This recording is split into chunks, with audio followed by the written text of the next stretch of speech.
Hai, akkam jirtu naguma keessanii dhaggeeffattoota kabajamtoota YouTube chaanaalii kooti warri haaraa dhuftan seenaa warri hanga yoona ga'uun ajajjabeessaa turtanis guddaa galata guddaa hammana hin jedhamne tokko narraa qabdaniin sinin jedha.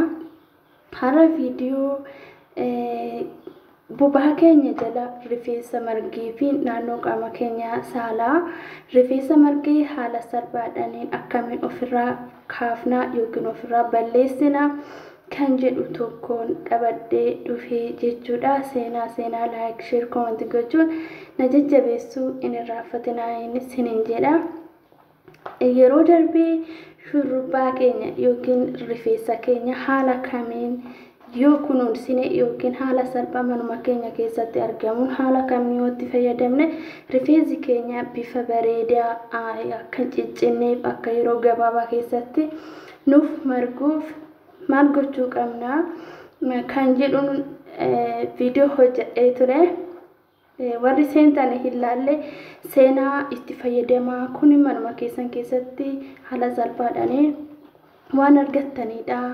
Kallattumaan gara viidiyoo taasisan dabarsa har'a gara hojii kootiitti innis isa kana ni mul'ata jedhee na yaada. Maqaan isaa remove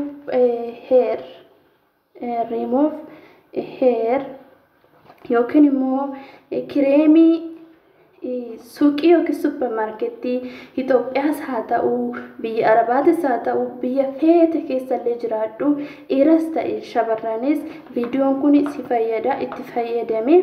Maaliif yeroo hunda nuti bakka uumamaa yookiin kennaa waaqayyoo waan ta'eef rifeensi naannoo qaama saalaatii fi bobaa keenya jalatti rifeensi yeroo hunda hin margaa jechuudha.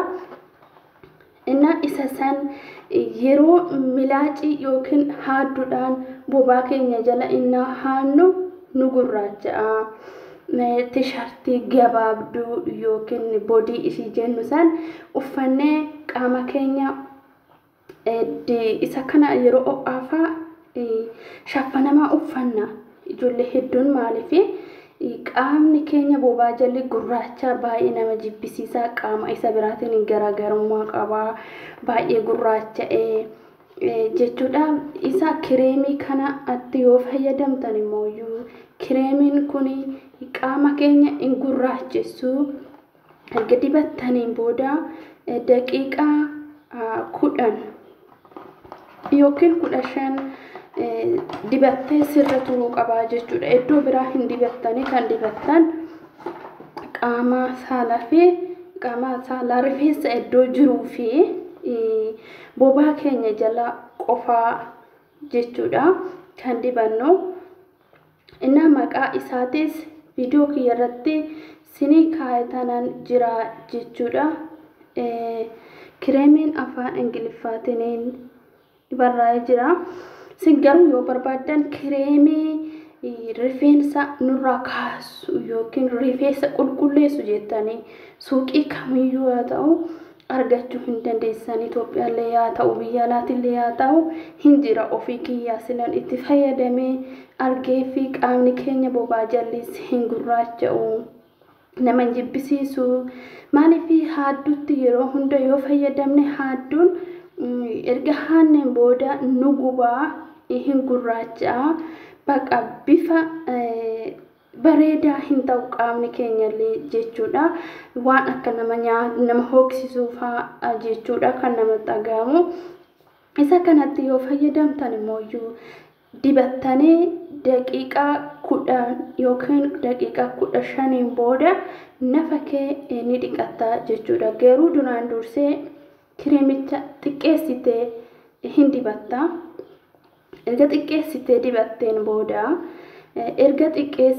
dibatteen booda daqiiqaa 15 yookiin daqiiqaa 10 sirra turuu qaba. Odoo nafa kee dhiqatin jechuudha.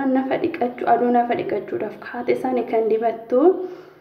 Ergasiin booda waan goggogaadhanii ofirraa kaasuu dandeessaa jechuudha. Maaliif waan bishaan tuqsiisuu hin qabdu. Duraan dursitee iddoo kireemicha dibatte sanii kiliinaksiis haa ta'u yookiin carqii nuxuus haa ta'u yookiin illee ispoonjii haa ta'u isa saniin suuta jettee iddoo kireemii san hin kaafta innu daqiiqaa 10 ol yoo ayixee irraa anan kaasayee ofuma isaatiif ka'a mul'uchi jedheetuma ka'a hin gurraacha'u yeroo hunda qaamni kee qaama bareedaa sii ta'a. Amma irra caalan keenya hadduu sanii yoo haddanne nu gurraacha qaamni keenya bobaa jalli baay'ee nama jibbisiisa shurraabii gaggabaabduu hin uffanna hoo jenne bakka nama jibbisiisa qaamni keenya maaliif isa duraan sanillee sinii deebisuu hin danda'a kireemichi waan ta'eef qaamni keenyallee nu gurraacha'u jechuudha. Haala salphaadhaan itti fayyadamaan siniin jedhaa bitadhaati itti fayyadamaadha.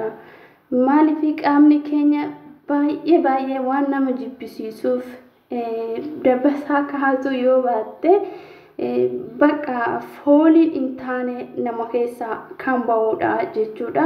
Yeroo o'aafaa baay'ee nama jibbisiisa fooliin qulqullina foolii qaama keenya eeggachuun immoo qulqullina dhuunfaa keenya eeggachuu waan ta'eef itti fayyadamaan siniin jedha.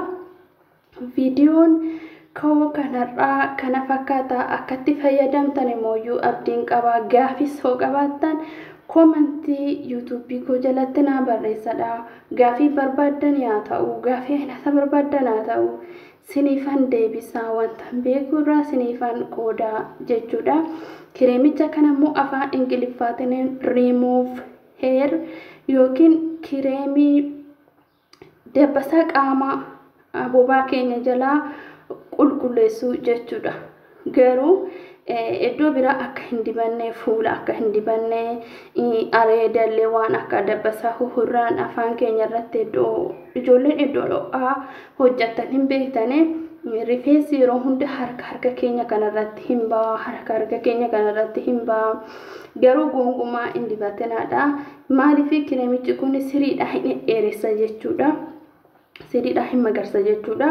Garuu kan fayyadu iddoo bobaa jalaa fi qaama saalaa qofa kan itti fayyadamtanii iddoo biraa fuula keessan harka keessan miila keessan akka hin dibanne siniin jedha.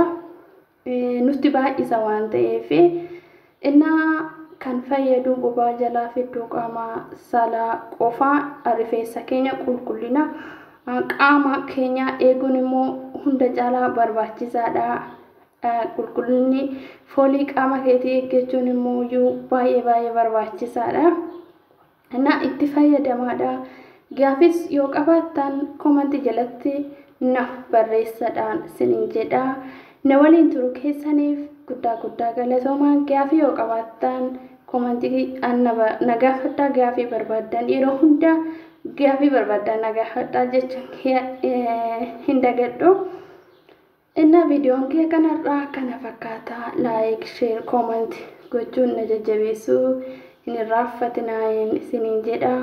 Dhaggeeffachuu keessaniif guddaa galatoomee siniin jedha. Sinan jaaladha, sinan kabaja. Waan gaafii isinitti ta'e na gaafadhaa.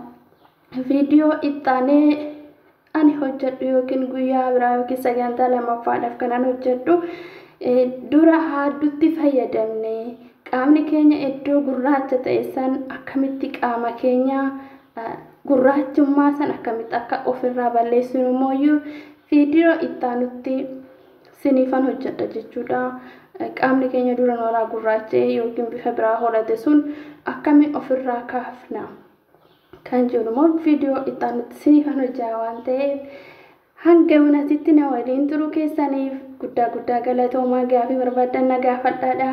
Sinan jaaladha, sinan kabaja. Bye. Viidiyoon koo har'aa kana fakkaata. Like, share, comment gochuun na jajjabeessaa siniin jedha. Bye.